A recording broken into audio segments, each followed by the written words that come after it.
Cool. So today is that lecture that always comes in every class that's like the driest methods lecture that you just have to do. It's not too bad, but it is one of the important ones. I mean, this is all about how we know anything that we know that we're going to be going over in this class. So really kind of diving into what people like me spend 7 years doing a PhD or a career, like dedicating themselves to this like tiny little question. We'll look at a lot of those directions that people can take. So we're going to take a couple of directions with today's lecture. First, kind of starting with how these kind of processes are looked at in the first place, how they're studied and measured, the different kinds of methods that are used. And then we're going to take a slight turn near the end and look at kind of the theoretical side of things. When you think about science in general, most people that are doing science are working in a given theoretical framework.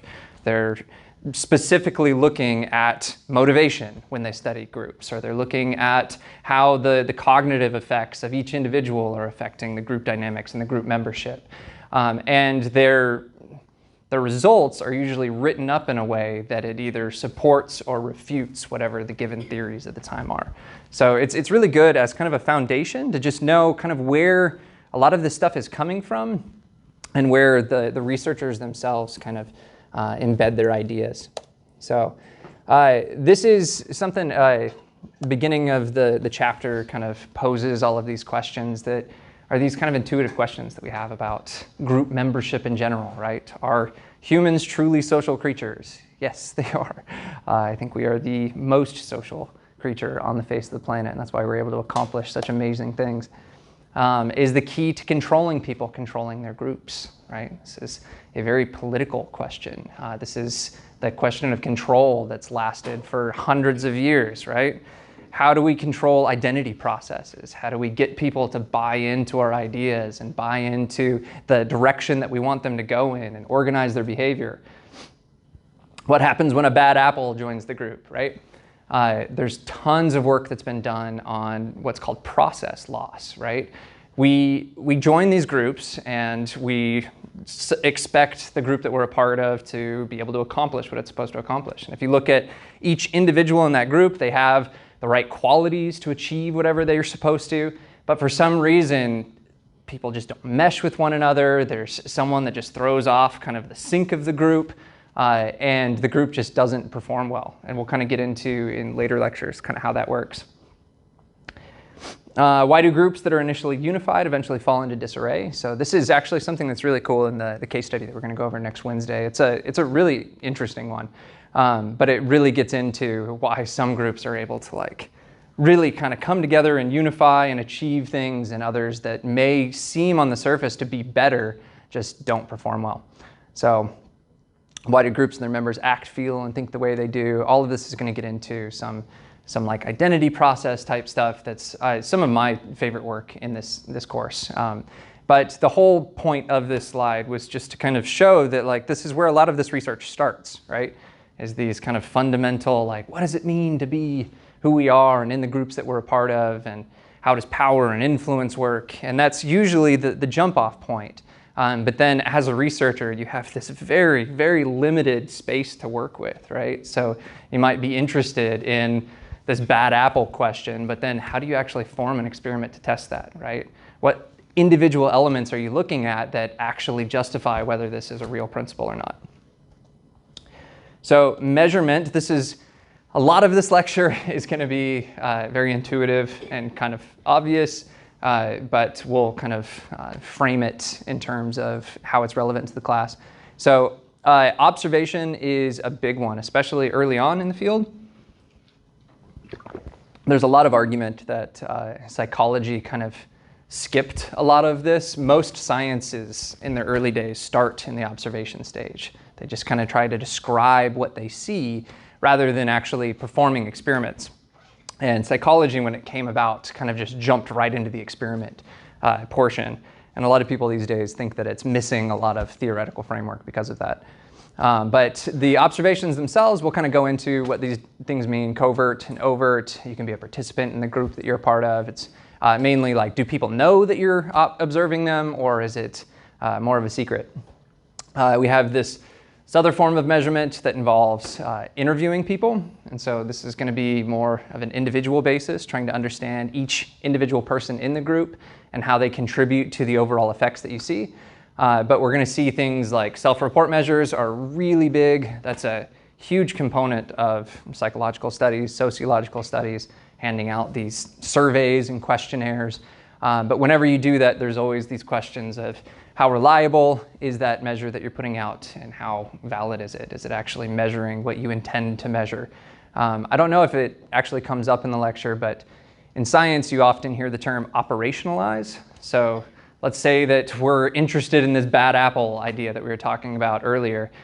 You have to come up with a bunch of questions that get at that might not be asking explicitly like, are you a bad apple? But are asking things that kind of get around to that. And so you're operationalizing the idea by saying like, okay, are you someone that's lazy in a group setting? Are you someone that takes advantage of other people in a group setting? And then you're seeing whether all of those questions kind of line up to get at what you're trying to get at. And then the last portion of this, and this is what I kind of said, like usually sciences kind of start up in this area and then tend to move towards experimentation once they have a really good idea of what they actually want to test. Because a lot of what you're getting at up here is getting at kind of the structure of it, how it looks, the correlates of it. And then once you get to experimentations, you really want to know what the causes are that are driving all of that behavior. So observation itself. So this would be a really easy exam question. You're watching and recording people, right? So it's often looking at how people interact, how conflict unfolds, how people negotiate and work through different types of group interactions. You're looking at how people work together to achieve whatever that group is set out to do, whether it's trying to achieve some type of emotional unity, whether it's trying to achieve some actual performance goal, if it's in a work setting.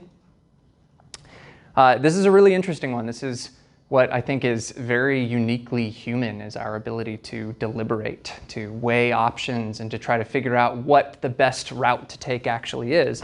And it gets really interesting and really complex when you look at how that unfolds in groups and how people have certain influence over other people to where some information kind of gets suppressed because people are afraid to bring it to the table. You end up in situations that we'll talk about later in the course called groupthink, where everybody is kind of just following the status quo to kind of a negative long-term consequence.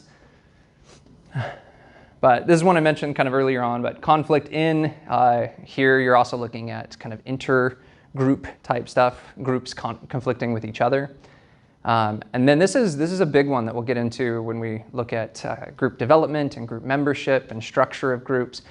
There's a lot of really interesting norms on how people bring people into the group and the types of rules that are set so that people get kind of a set of consequences if they break the norms, looking at how leadership works. All of these things are different observations. And so what I was mentioning earlier, you have a PhD student that wants to study groups. He's probably going to look at one of these facets and probably a really small area of that to build to the overall knowledge that you're able to get out of this class. And so this is built on a lot of individual work. So, but the main point is that you're focused on things that you can actually see and things that you can write about. You don't really have access to the inner workings of the people that you're looking at. So this is something I mentioned earlier. So overt is open. So O, openly watching people. So this is something that the people in the group actually know that you're watching them and observing them. You're not trying to conceal the research purpose. You're very open about why you're there and why you want to study them. And covert observation, on the other hand, is done without anybody really knowing why you're there and what your research question is or anything like that.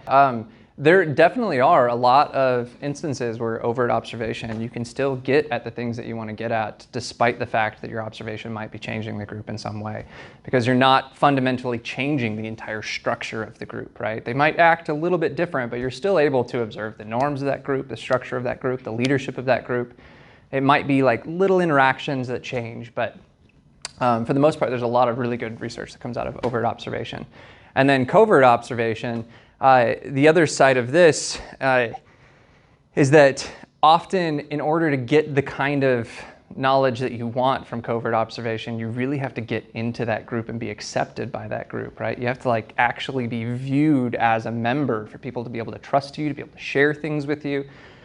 So people that do really good covert observation tend to put a lot of work into actually embedding themselves in these groups and becoming a part of them. And a lot of them don't ever get to a point where like leadership shares things with them or people kind of open up to them. They're still kind of viewed as an outsider. And there's always the possibility too that if people do find out what you're doing, that it could kind of ruin everything that you're doing.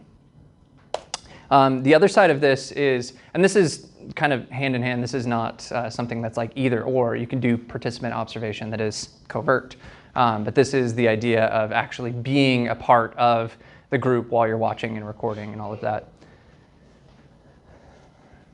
And this, like it says here, it gives you a much kind of a very different window into the group than if you're just kind of that Wednesday night, I'm here to write down a bunch of stuff. You don't really know me.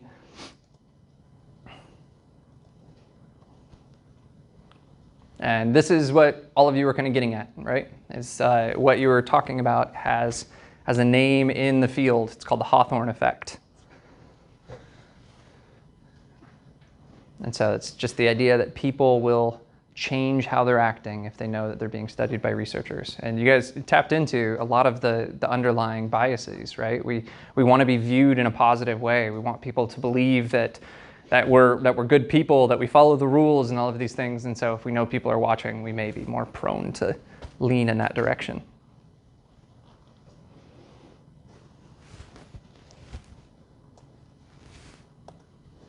So there's a couple of different ways when we're looking at how we're actually analyzing this data, right? So you go out and you participate in some group.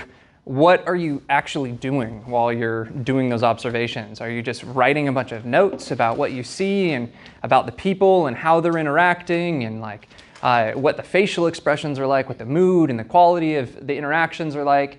That type of writing or observation would be considered qualitative. You're writing down descriptions of what you see. And this is not numeric, so you're not planning on doing some type of analysis where you plug it all into your stats program and say, I found something significant because people smiled a lot. You don't have anything to actually base that on, whereas, and these can all be influenced by researcher bias. I love throwing this stuff in here, but research bias is baked into everything. But the other side of this is quantitative. So in this situation, you might be looking for a very specific type of behavior and counting how many times people smile when they're interacting with one another, or count all of the different times you see some type of power initiation occurring in the group, right? It's different types of influence. And when you do that, you can actually crunch your numbers. You can say on average, this group has a different form of leadership because of the way that power is used in this group based compared to other groups. And it becomes more of what you would typically see in a scientific journal. And that's the way that I just put that made it sound like quantitative studies like better, right? And that's not necessarily the case. There's a lot of really, really fascinating and helpful stuff that can come out of qualitative research, because it's really helpful for someone that's coming in to do quantitative research to kind of know what the structure looks like already, right? To know what they're walking into. And so having a lot of qualitative studies to build up kind of how the space looks before you go in and start crunching the numbers is actually super helpful.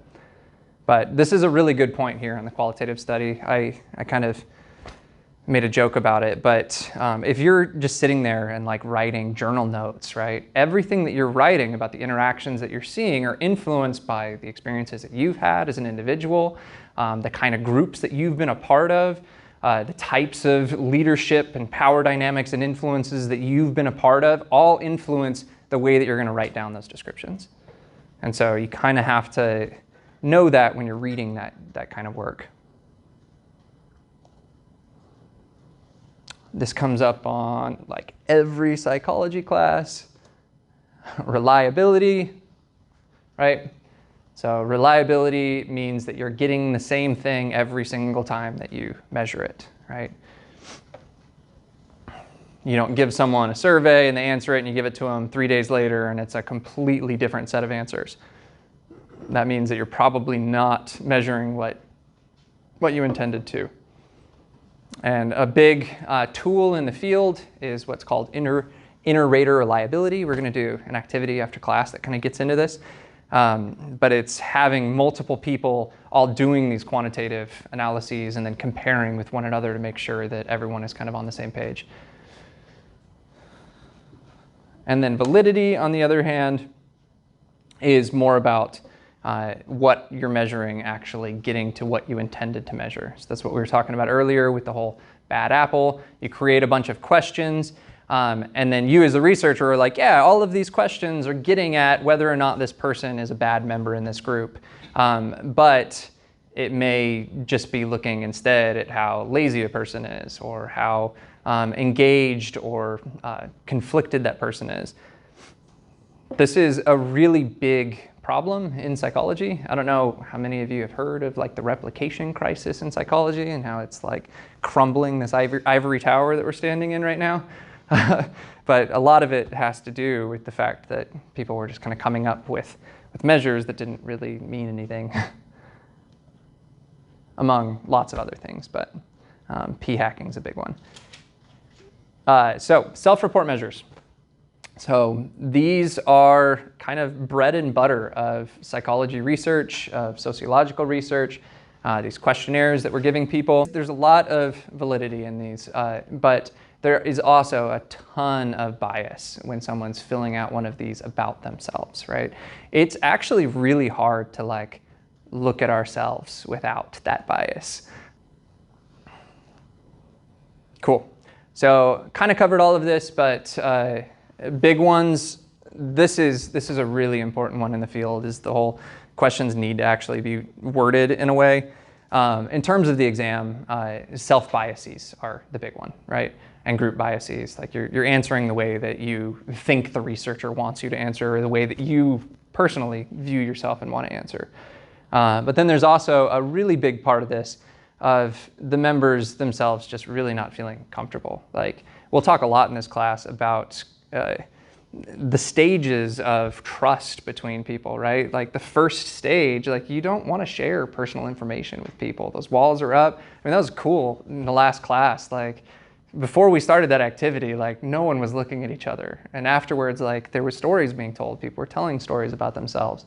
And so you're kind of seeing that transition. And this is like who is this researcher? I don't know you. Like, yeah, you say this is confidential, but you're still reading it. So this gets into a lot of the network type stuff that goes on in group dynamics. So trying to understand like who's in a group and how these groups cluster and how cliques form within these groups. And so it's a graphical technique that kind of shows all of the connections between people. And so a lot of the times these are based on just pure friendship. So you get a list of, like, so I would give one. I've wanted to do this in this class, but I'm not allowed to have a TA. I don't have the time to do it otherwise. But create one of these at the beginning of class and then do another one at the end and see how things change and like who becomes friends and things like that would be kind of cool. And so it's mainly used kind of for the friendship idea of like who's connected to who, but you can also use it to see how communication flows through networks. You can use them to see how power kind of is transitioned through these networks. There's a lot of really cool stuff that you can do with it. So a sociogram is the actual graph that kind of maps out these relationships between people. And so that's kind of what you see in the back. It's like you have a symbol that represents the actual person. And then there's lines that depict the actual connections between people. And this is kind of what I was getting at. You can identify like cliques of friends, so subgroups within the larger groups. You can see these divisions that happen. So you have a large group and you see that it's actually like these two groups that have split from one another. hierarchies, all of this kind of stuff. Like this is really useful for informing managerial type stuff. Being able to see like, okay, these people get along and these people get along. Maybe I should just like break this into subgroups and have them work in their own pods. Cool. So this is an example of one. And there's some really cool stuff that you can get out of this, right? So you can tell who the popular people are, right? Who has like all of these connections with one another. This is a really interesting one because it's bidirectional. And so when you're answering these questions, like, are you friends with this person? You only have an arrow if you say yes, but then it's a double arrow if the other person also says yes. So it's interesting to look at these and see like all of the people that are like, oh yeah, that's my friend. And then the other person doesn't say it back. And you see that a lot with the populars. You have these people that like everyone's like, oh, I'm friends with this person. And then the popular only picks like 2 or 3 people out of that like 10 people that they're hooked to. And then you have the unpopulars that tend to be a little bit more isolated. So you have Sam here, poor Sam. That's just like, Jill and Beth are my friend, but Jill and Beth don't even say that they're his friend. Like, poor Sam. And then isolates, a lot of these are kind of interchangeable. And that's why I don't have any like test questions on a lot of these, because they're just kind of more for information about how this stuff works. So you'll see like positives and populars are really similar to one another. Negatives are really similar to the isolates and the unpopulars.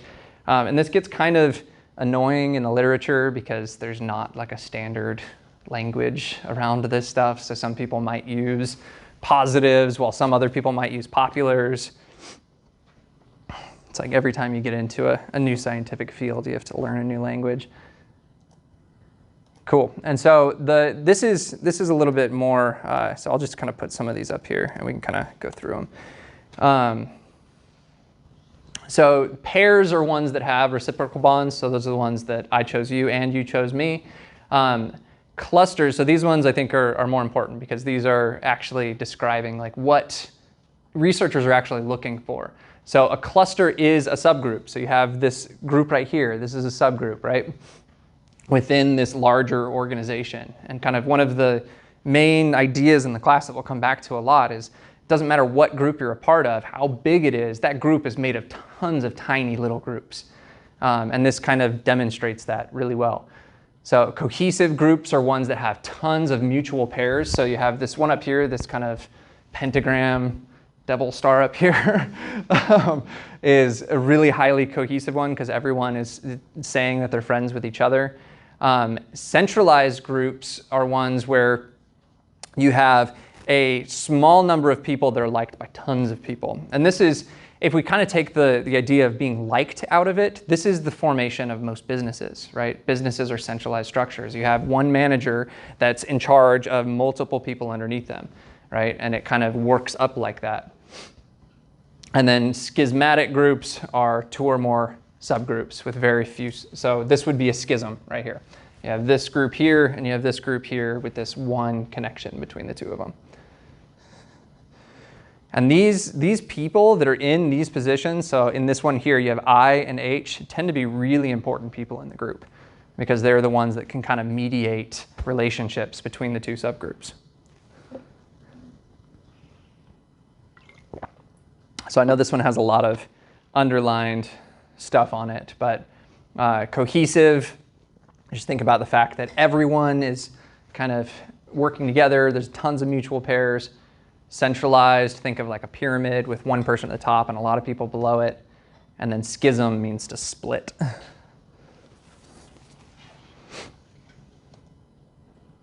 Cool. So this is kind of what I was getting at. So a lot of the early work started with descriptive work, with observation work, of describing what we're seeing in groups in general. And this is kind of one of the good approaches to take with dynamic systems at the beginning anyway, is to really kind of understand the structure. But then you want to start probing actual hypotheses about these phenomena and see what's causing them, see where they're coming from. And so to really kind of get at the core and the root of a lot of this stuff, these are some of the main approaches. So we'll go into each of these on individual slides. So Case studies are observational in nature, and they're usually one-on-one. We're interviewing each individual group member, and they're usually based on kind of biographical writings. And this is something I've been kind of hammering through the whole lecture, is that there was a lot of people early on that thought that if you were doing this kind of research that it was just like a soft science and you were wasting your time. And then enough of this built up that all of the people that were harping on these people were like, wow, you just gave us this like great theoretical framework to work from, because now we know what everything looks like. Because you don't get this from documenting how many times someone smiles. Right? You get inner workings from people. You get why they're in the group and how they feel the way they do when they're in that group that you can't get from just observing from the outside. So really, really rich qualitative descriptions from these, right? You get a lot about what it means to be a part of that group. And a really, really important thing that we're going to see throughout this course is that real groups are a lot different than artificial groups in the lab. You create a group of 5 people in a lab that come to do a study for a week, you're not going to get the same type of relationships that you see in people that have been together for 5, 10, 15 years, right? So there's a lot of stuff that comes out of experiments that are like, look, we found this, and then it just does not map on to the real world at all. So disadvantages is that we're not using quantitative measures. We can't really make any claims about causal type things that are happening. And there's a lot of bias that's built into it. And the other thing too, the disadvantage at the top here is that a lot of what we want to do as researchers and as scientists is to be able to generalize, right? We want to take what we found from this group and be able to say, this is something that's universal. This is something that applies to all groups. But if you're studying this one gang on the east side that has very specific norms and structure, then you might not be able to generalize that to the broader population. So experimental studies, you are manipulating variables. Like that is a huge part of doing an experiment. You are controlling the environment and you're trying to tweak one little thing to see if that thing is what's causing the process that you're trying to study. So you're trying to assess the effects of the independent variable. Mainly what I want you to know here is just that experiments are actually like doing manipulations. You're not just observing a group. And that you're also trying to control the environment. And this is where a lot of that artificial group stuff doesn't really translate, because like these environments that we're looking at are so complex that when you really try to control everything that you can, you end up in this really sterile environment that just does not translate to the real world. You see that a lot in MRI research, like I do. Most of the studies that have been done over the last 20 years are just showing these like snapshot pictures to people. And like that's not how the brain sees the real world. So there's a lot of people that are changing the way that they study things because of all of this control that's had to be there. So advantages is that you're actually looking for causal relationships, and that's why people do experiments. We want to know why leadership emerges the way that it does. We want to know why conflicts unfold the way that they do. And so we're actually making people leaders, or we're actually causing conflict on purpose to watch what people do. But it's really hard to control everything, and the big part here is that these are artificial group situations. And so you'll see a lot from this literature that it's just like, this is universal. This group dynamic property is just like found everywhere. And that's what this means about overgeneralization, is that when people actually start putting it to the road, it's not in the real world.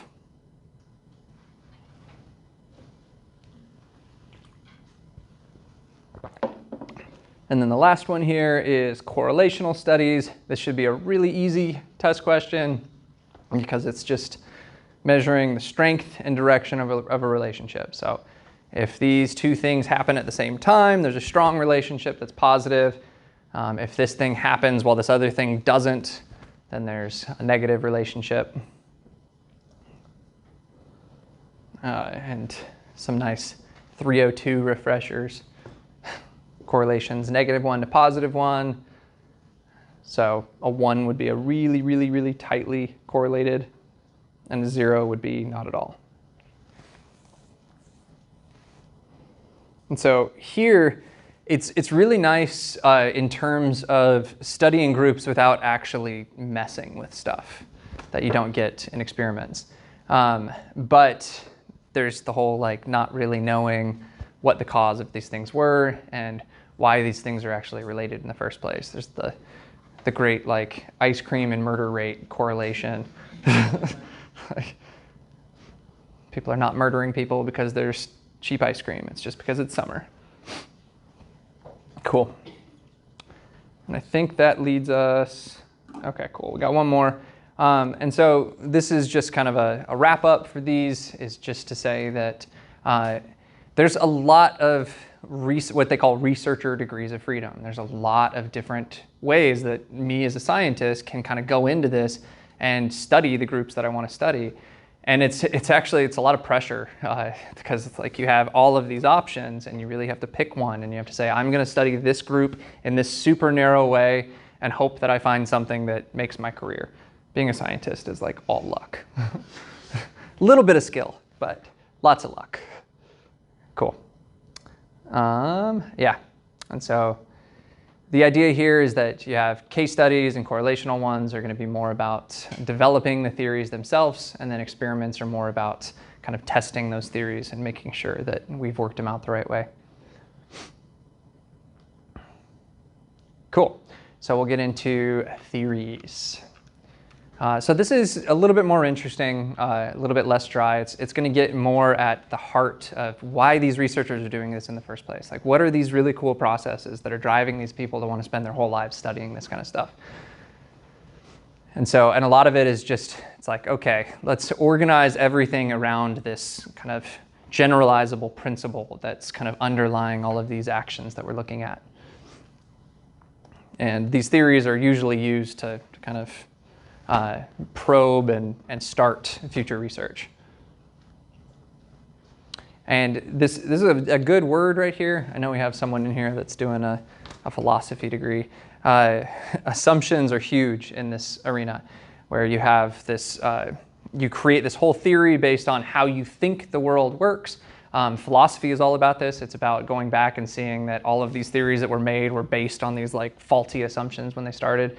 Dopamine is a really good one. A lot of you have probably heard that dopamine is this reward chemical that's been found to be like very not true, and that it's more of a motivation chemical. And so there's like this whole shift in the theory, and now it's like, okay, let's get rid of these old assumptions and start studying stuff in a different way.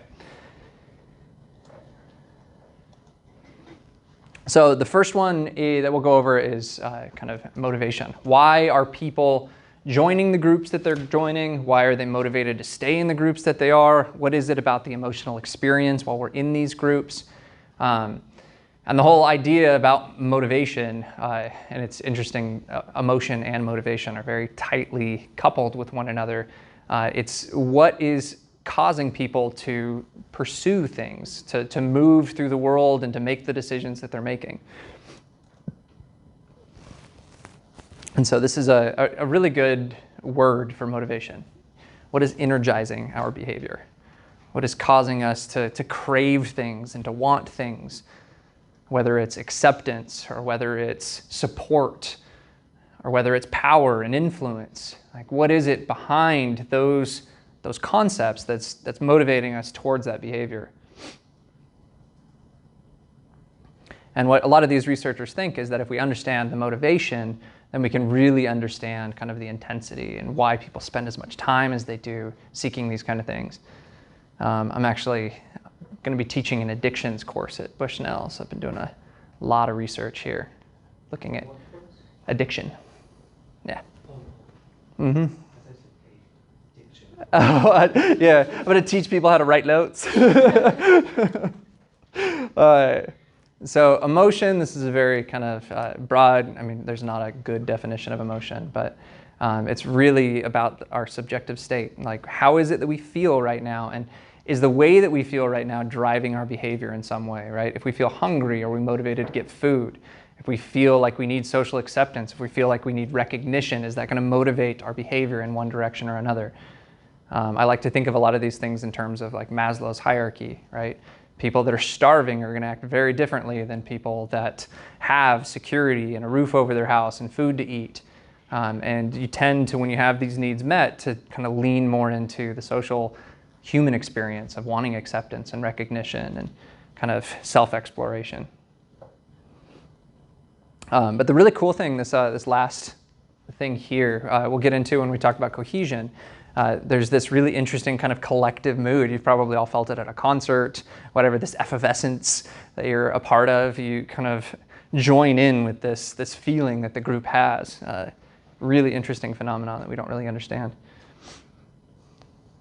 So this one, I think, has lost a lot of steam. The behaviorist movement itself was really, really popular in, I think, like the 50s, 60s. It was like, let's not worry about any type of internal states, any types of emotions, because we can't see those. We can explain everything through someone's behavior. And so a lot of researchers kind of approach all of their work from saying, okay, we don't need to ask people how they feel. We just need to look at what they're doing and why they're doing it. Right? And this is kind of what I was getting at, that the psychological processes, all of these motives and everything are really complex. I mean, when you look at it on the biological level, you're talking billions of neurochemicals all intermingling with one another. It's chaotic. And so that's what led to this, like, let's just ignore it. Let's just look at behavior. We know that there's this series of cause and effect, positive and negative consequences that lead people down a certain road. Right? And so a lot of this was based on reward learning, which is really common in lower animals that have different types of cognition than we do. It kind of doesn't fit really well when you look at humans and how they're able to think the way that they are. But in terms of group dynamics, because behaviorist movement was huge. It was all through psychology, through sociology. Big impact on group dynamics was that it was all about people looking for group membership that gave them more reward than it gave cost, right? Am I part of this group because it makes me feel good, because it makes me money, because I have acceptance from my peers, or is it a waste of my time and money and I'm not getting any of those things, right? And those things, those consequences versus rewards are, in the behaviorist perspective, what's driving all of the behavior towards these things. So I think the picture on this is like the carrot and the stick. That's like good for remembering for the exam. Is that it's all about rewards and consequences, rewards and costs. This is one of my favorites. I usually don't like broadcast my view on things as a teacher, but I think that trying to understand things through a systems perspective is really important, because these are really complex things that we're looking at that are constantly growing and adapting, and groups themselves look like living things. Society as a whole has like a nervous system that is the internet. It has this cardiovascular system that is like the roadways, and a immune system that is the medical system, right? There's really interesting correlates between the organism and society. And it's this assumption that they're really dynamic, that they're complex, and that they're these systems that we need to understand how all of these layers kind of interact with one another. And this is kind of the basic idea of life, of biology, is that life itself is self-organizing. And so it's that same principle is then applied to groups, that we just kind of tend to gravitate into groups that then organize themselves based on the interactions that unfold, the conflict that unfolds, the structure that forms around that conflict. And if we study enough of it, then we can see kind of what the rules are around those self-organizing principles. So, and this is just another point that kind of gets at what I was saying, right? So as organisms, we take in energy, we use that energy to produce some type of output, right? We review the information that's coming in through our senses, and groups do the exact same thing. We have people that are specifically in positions to review what kind of information is coming into that group, coming into that company, to make decisions as a whole, to generate outcomes, to work towards task goals. But in terms of the exam, this idea of groups themselves being these self-organizing systems. This one's really kind of tied in with the systems, and it's one that I don't have an actual exam question on because it's, oh, maybe I do. The exam question, though, is built into the name of the model. So if you know that it's input, output, that's the whole idea is that they try to understand what the inputs are into a group that are used. So this would be kind of energy, like what kind of resources does the group need, and what is the group producing. And if we can understand what the group is trying to gather in terms of resources and what it's trying to produce, then we can describe the behavior of the people in that, right? Show me the outcome and I'll show you the motivation.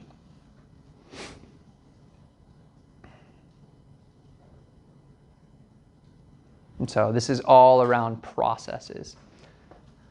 What is the process that turns those resources into an output and an outcome?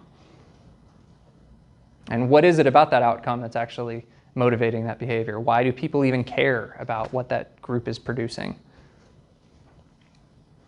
That's going to be really big when we get into identity principles.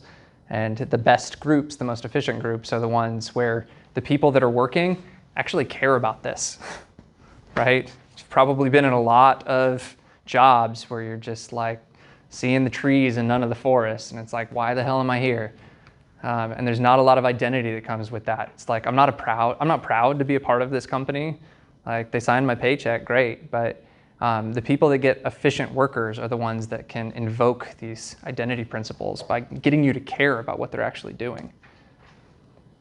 This one falls very much into my realm, so understanding kind of what's going on inside your head. What are these mental processes? A lot of this is built around our psychological biases, right? The ways in which our brain actually produces a lot of our behavior. Freud gets a lot of crap in psychology, but I think the one thing that he was incredibly right about was the unconscious and how massive the unconscious is. Like, our actual decisions are so influenced by so much of what the brain's doing. I think that we are making decisions, that there is some type of like free will involved in all of that, but it's very constrained. And so this is going to get into how memory works and how we're using kind of past experiences to guide current behavior within the groups that we're a part of, right? So if you've had really bad experiences with groups in the past, is that influencing how you then interact with and become a part of the group in the future? And it really gets into this kind of perception side of things, right? So how are people perceiving their group members? How are they judging them? Is there stereotypical type stuff involved, or is there this actual process of understanding, of trying to connect with other people? These are the types of studies that I do in my lab, is really trying to understand how people see the other people around them. And we found, I was telling Angie the other day, we found in our last study that when we become really good friends with one another, our brain, the actual activity in our brain starts to mirror that of our friends. We start to, like, the whole getting on the same wavelength. So if it was three of us, so if it was me and Jason and one other person, if me and Jason were really good friends, we would have a very similar representation of that third person.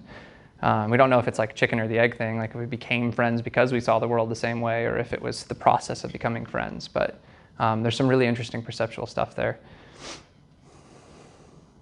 So, and this is where I think one of the reasons I like the identity lectures so much is that a lot of this is very cognitive, right? Our view of ourselves and our view of where our self kind of fits within the group setting that we're a part of. The whole process of giving up some of our values to take on some of the values of the group that we're a part of. It's a really interesting cognitive process. So in terms of exam stuff, just know that cognitive is referring to mental processes. You don't need to remember all of the stuff on this slide. The first exam is going to be a little tricky because you're like, oh, what part of this do I need to focus on? Really hone in on the word that I underlined, honestly. That is the key to a lot of the exam questions. Don't memorize everything on this slide, please. So then biological perspectives are going to be very similar to cognitive perspectives. The big difference here is that there's a really big emphasis on evolution. And this is really cool in terms of groups, because we have tons of anthropological work that's been done and sociological work where we really have a good idea of how we went from these small just troops of people into tribes, into civilizations, into complex interworking civilizations, and really keeping all of that in mind when we look at how these norms form and how this structure forms. It's, I think, a really big topic in the news today. It's the idea of structuralism.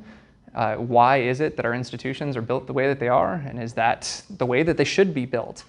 This really gets into that, right? Because it's like, how did we get to where we are, and what were the principles that kind of led and built on each other to create the structure that's there right now? Including all of these really interesting group processes, right? Like, there's nothing saying that we have to go through conflict the way that we do, or we have to connect with one another the way that we do. There are very interesting social rules that have evolved to kind of mediate that stuff that we follow without really thinking about. Cool. And then this is going to be very similar to the whole like selecting a method, right? This gives you kind of a window into life of a researcher, right? That first, I remember like applying to grad school. It was like this process and futility. I was just like, there is just way too much to pick from. I don't even know like what I want to study because there's so many options. And so it's really kind of figuring out like what is it about the behavior itself that's driving your interest in the field? And can you use that theoretical framework to really be passionate about the kind of science that you're doing? So, and this is a really good point here, is that none of these theories are mutually exclusive, right? I'm not saying that this theory is correct or this theory is correct. It's really just a framework for understanding a very specific type of behavior. And what this is saying is that a lot of the really cool work happens when these two theories that have been building for a really long time realize that they're like very much in sync with one another and kind of merge and become this like mega theory. So, and something that we've talked a lot about, and as your question earlier, Jason, was the whole individual psychological processes versus sociological big group dynamic type processes. And these theories kind of approach these things from different perspectives. And so it's cool when the individual and the group processes can kind of come together. And I think that is it for lecture. Cool. So I do have an activity that we're going to do.